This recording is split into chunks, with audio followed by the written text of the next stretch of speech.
Rain tapped softly against the office windows as Daniel Harper stared at the glowing resignation email on his computer screen.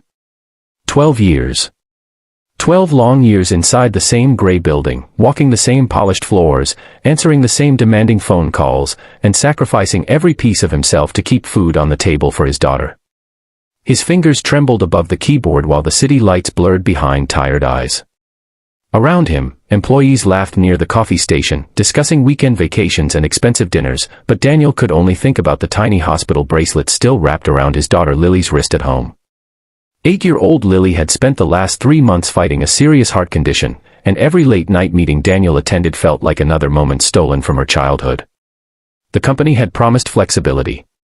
They had promised support. But promises disappeared whenever profits were involved. Last night, Lily had looked up at him from her hospital bed and whispered something that shattered him completely. "Daddy, are you always going to work?" She didn't cry when she asked it. That was the worst part. She had simply accepted it, like a child learning life hurts before she's even old enough to understand why. Daniel sat in silence for nearly an hour after hearing those words. Then, for the first time in 12 years, he chose his daughter over fear. His boss had warned him that quitting now would destroy his future. "Men your age don't get second chances," the manager had snapped earlier that morning. "You walk away from this company, you walk away from security forever." But Daniel no longer cared about promotions, bonuses, or polished office titles. None of them could buy back missed birthdays or bedtime stories. None of them could replace the look in Lily's eyes when she realized work mattered more than she did. Taking a deep breath, Daniel pressed send. The resignation email disappeared into cyberspace, carrying 12 years of loyalty with it. His co-workers stared as he quietly packed family photos into a cardboard box. Some whispered that he was making a mistake. Others avoided eye contact completely. Nobody understood what it feels like to watch your child slowly believe she comes second. Daniel walked out of the building carrying only the box in his arms and the terrifying uncertainty of unemployment in his chest. The rain hit harder outside, soaking his white shirt within seconds, but strangely, he felt lighter than he had in years. He drove home through silent streets, rehearsing how he would explain everything to Lily. He feared disappointing her. He feared losing their apartment. He feared becoming another broken father who couldn't provide. But when he opened the apartment door, Lily ran toward him smiling for the first time in weeks. "You're home early," she shouted, wrapping her tiny arms around his waist. Daniel held her tightly, fighting tears. "And I'm staying home tonight," he whispered. They spent the evening building pillow forts in the living room, eating cheap microwave popcorn, and watching old animated movies until Lily fell asleep against his shoulder. For the first time in years, Daniel felt like a real father again. But peace never lasts long for people who struggle. The next morning, Daniel woke to an eviction warning slipped under the apartment door. His savings were nearly gone after medical bills, and without a paycheck, they had maybe 6 weeks left before everything collapsed. Fear crept back into his chest.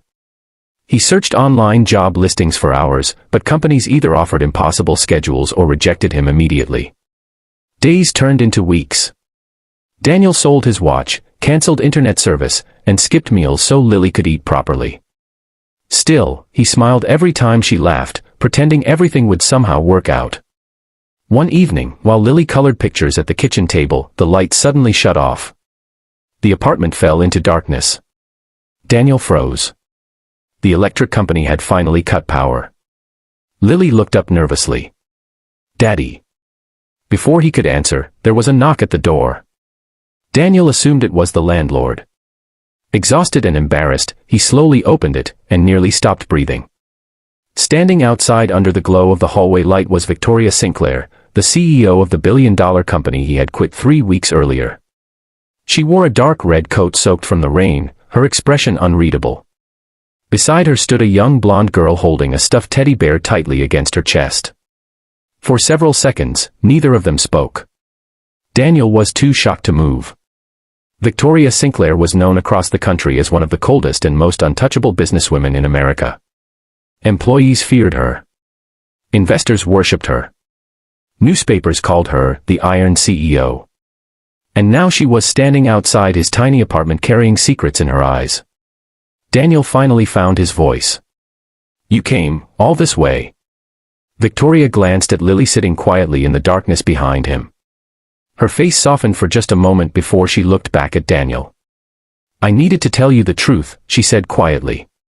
Daniel's heartbeat quickened. Victoria stepped inside after he awkwardly invited her in. She looked around the small apartment, the flickering candles, the unpaid bills on the counter, and Lily's drawings taped carefully across the walls. Something about the sight seemed to hit her harder than she expected. Her daughter remained silent beside her, staring shyly at Lily.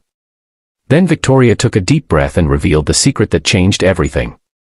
"The night you quit," she said, "I overheard what your daughter asked you at the hospital." Daniel's eyes widened. Victoria continued carefully. "I was there visiting my own daughter after surgery. She heard Lily ask if work would always matter more than family." Victoria's voice cracked slightly. "And my daughter looked at me and said, 'Mom, I think I feel like that too.'" Silence filled the apartment. Daniel couldn't believe what he was hearing. Victoria Sinclair, the ruthless CEO feared by thousands, suddenly looked less like a powerful executive and more like a mother carrying years of regret. Tears formed in her eyes as she looked toward her daughter. "You did something I was too afraid to do," she admitted. "You walked away before it was too late."